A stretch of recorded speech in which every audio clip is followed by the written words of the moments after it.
Hello guys, welcome to Tech Tricks tutorial. In today's video, I will show you how to make a smooth zoom out in After Effects. First, open After Effects and import the clips you want to use. Drag your clip into the timeline.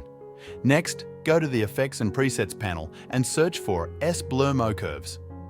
Drag this effect onto your clip. This effect will help us create smooth zooms. Now, create a distance keyframe at the very beginning of the clip and set the value to 1. This is the standard distance. Then, go to the last frame of the clip and change the distance value to 0.8.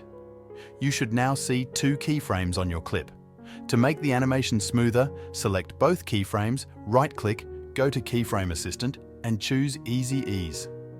This will create smoother transitions between keyframes. Next, open the graph editor. Adjust the graph to create a smooth curve that accelerates quickly at the beginning and then decelerates towards the end. Make sure your graph looks like mine for a smooth zoom effect.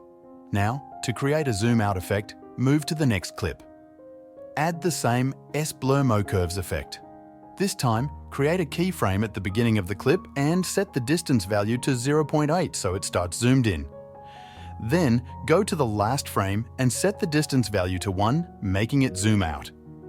Repeat the smoothing process by selecting both keyframes, right-clicking, going to Keyframe Assistant, and choosing Easy Ease. Open the graph editor again and adjust the graph to create a smooth curve. The zoom out graph should look slightly different, with a quicker start and a slower finish, creating a smooth zoom out effect.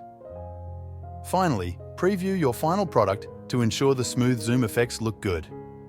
If this tutorial helped you, make sure to like and subscribe. Thank you for watching and see you next time.